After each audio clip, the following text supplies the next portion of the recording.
Bom dia, bom dia, bom dia, boa tarde, boa noite, dependendo da hora que você vai estar assistindo esse vídeo. Nós estamos aqui na cidade de Corumbá de Goiás e entrando aqui em um empório, né? Como é que chama a loja do senhor? Empório Esmeralda Empório.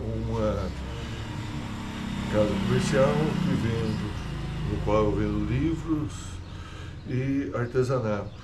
Mas tive informação que o senhor é um extremo conhecedor aqui da história da cidade de Corumbá, né? Eu sou mestre em história e os meus trabalhos, muito antes do mestrado ou mesmo da graduação em história, já eram sobre Corumbá. Eu trabalho com isso há muitos anos. A cidade de Corumbá ela foi fundada em que ano? 1730, 8 de setembro.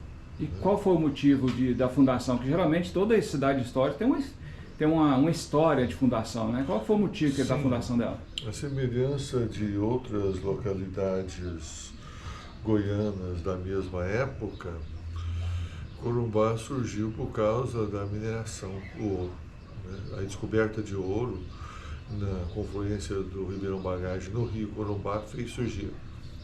Corumbá é a segunda cidade mais antiga do estado. Dos 48 arraiais que foram fundados, né? Corumbá está entre os arraiais que sobreviveram, né, que viraram cidade. Alguns permaneceram como povoados, outros desapareceram. Corumbá virou cidade e com um aspecto muito importante é que não houve uma destruição da cultura inicial aqui, portuguesa, paulista, indígena, africana, ela se mantém. E o período do ouro, a corrida do ouro aqui, ela se estendeu de quando até quando? 1730, né, na data de descoberta dos primeiros, até 1819, quando os últimos garimpos de ouro deixaram de ter uma atividade como uma atividade mais comercial e passaram se reduziram a faisqueiras, né, a uma atividade complementar, porque a agricultura e a pecuária no começo era atividade de apoio à mineração, mas progressivamente, estou falando da última grande mineração, né, mas progressivamente os 127 garimpos que existiram aqui na região, de acordo com meus levantamentos, foram se extinguindo ou virando apenas uma coisa pequena e a mineração deixa de ser a atividade principal e a agricultura e pecuária, que era a atividade de apoio à mineração, se tornam, sim, essas atividades principais. Essa igreja aqui é uma igreja muito bonita, né? Geralmente quando uma cidade antiga foi fundada, criava-se também uma igreja, fazia a construção de igreja. Essa igreja aqui, qual é a padroeira dela, ou o padroeiro? É Nossa Senhora da Penha, de França. Nossa Senhora da Penha? De França. Normalmente, no comecinho, quando ainda era incerto o resultado, o pessoal estava começando a chegar e a se acomodar na região e a explorá-la, então se fazia uma capela provisória. A definitiva, aquela mais estruturada, que mais tarde ia ser apenas ampliada e melhorada, mas tinha já uma estrutura de permanência, essa só vinha quando a mineração se consolidava.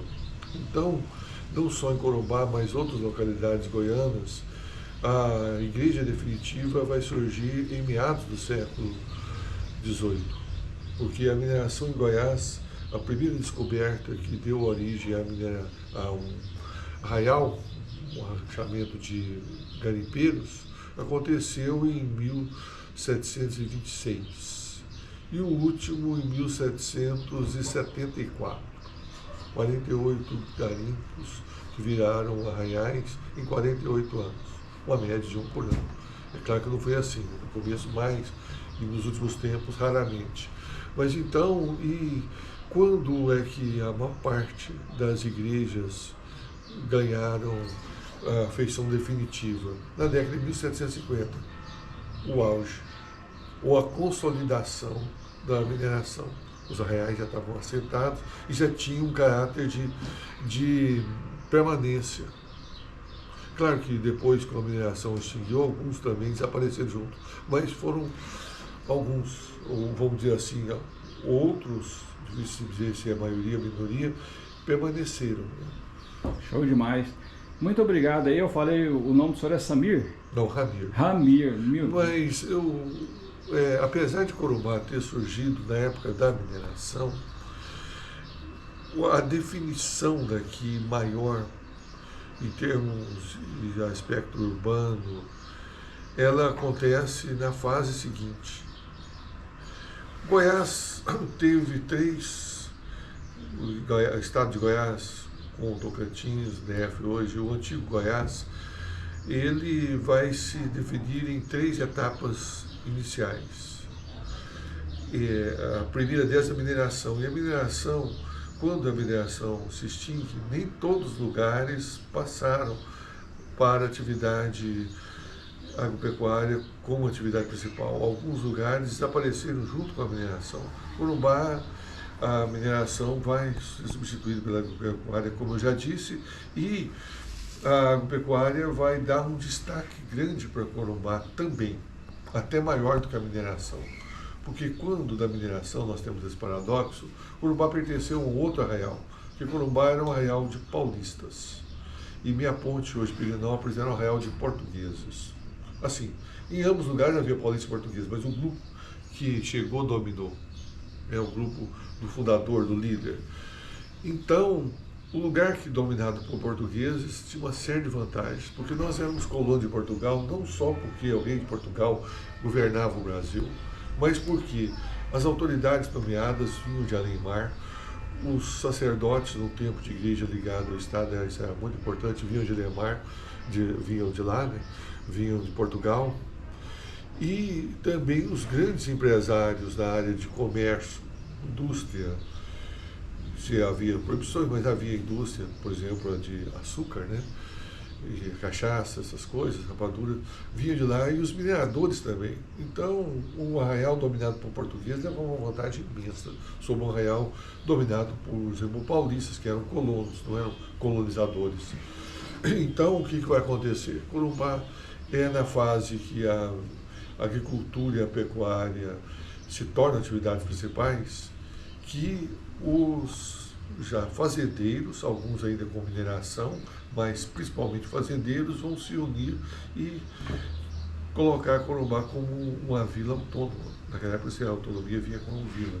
Então, é um período que o lugar ganha o status de município, e que, com isso, também os grandes fazendeiros vão construir seus sobrados, os grandes comerciantes também. E Corumbá, nesse meio tempo, tem uma coisa que ajudou muito. Não foi só a agricultura e pecuária, mas por quê? A agricultura e pecuária aqui prevaleceram, e outros arraiais até maiores que Corumbá, igual Traíras, desapareceu. Porque Corumbá, quando a mineração decaiu, Corumbá tinha bons caminhos, estradas importantes, estradas carreiras, não pensamos em estradas de hoje, estradas trilheiros, mas trilhas movimentadas.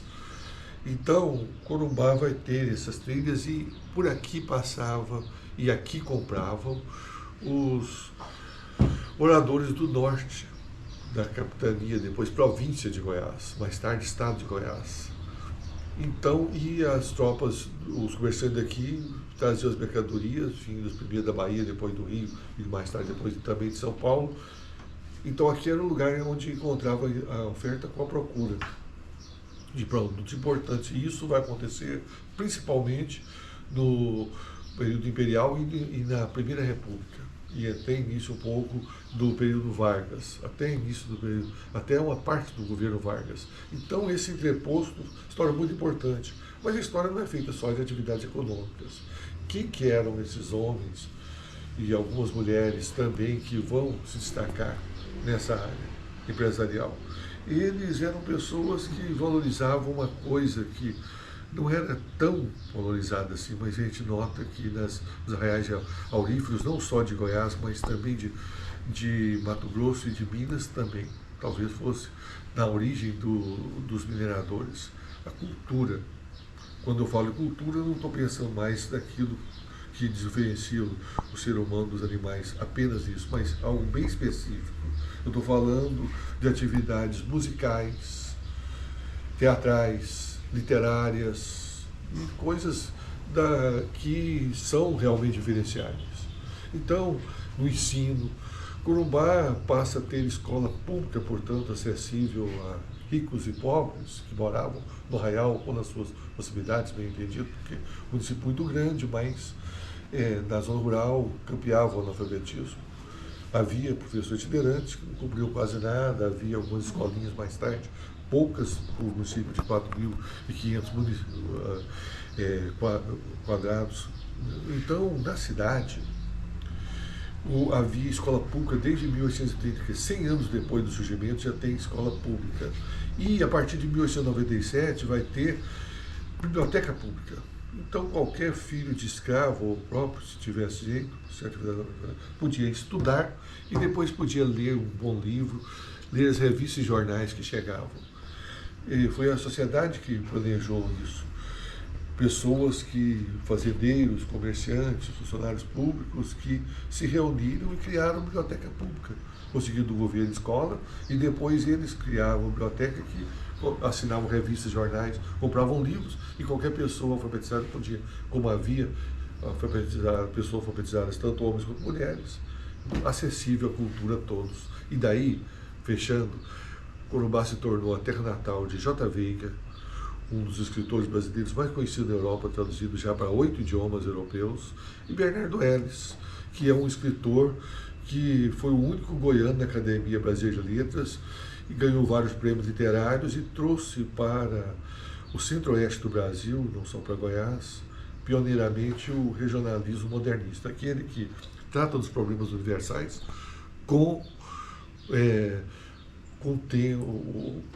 mostrando a região e os problemas dela, e de certa forma também as soluções, mas de uma literatura muito realista, que projetou Goiás pela primeira vez fora de Goiás. Sr. Ramir, muito obrigado pela história. Eu garanto para o senhor que eu vou colocar essa história do senhor na íntegra no YouTube, sem cortes, dessa forma que a gente bateu o papo, e vou mostrar as imagens separado para o povo de Goiás e fora do Brasil para assistir essa... Eu queria só fechar com algumas coisas. Corumbá tem a banda de música mais antiga do estado, 134 anos de funcionamento ininterruptos, que se apresenta em todas as festas tradicionais aqui. Temos em maio as folias, cortejo do imperador, temos em setembro as cavalhadas, em janeiro São Sebastião, a festa de São Sebastião, com leilões, temos Semana Santa, temos Natal. Então a banda, ela apresenta nas principais festas, as festas públicas do catolicismo popular, Festa Divina, Senhora da Bênção, Paixão, Semana Santa. E representa Corumbá em outras localidades. Temos orquestra de violeiros, temos coral de 4 vozes, temos muitos escritores jovens e temos um casario, museus, temos muita coisa para mostrar quem gosta, quem quer conhecer um pouco Goiás. E um dos maiores conjuntos Corumbá é tombada como Patrimônio Histórico Nacional. E nós temos aqui um conjunto que é o terceiro maior conjunto de casas coloniais. Inclusive a igreja mais antiga, a Igreja da Penha, de 1750, é a igreja mais antiga do estado. E ela tem museu dentro dela, assim como outro museu dos escritores famosos, porque Corumbá também tem 6 escritores da Academia Goiana de Letras e o único escritor que chegou na Academia Brasileira e um escritor de fama universal, que é J. Veiga. Estão convidados a conhecer Corumbá, venham aqui. Tá? Valeu, obrigado, uma boa tarde, Sr. Ramir, foi um prazer bater um papo com o senhor.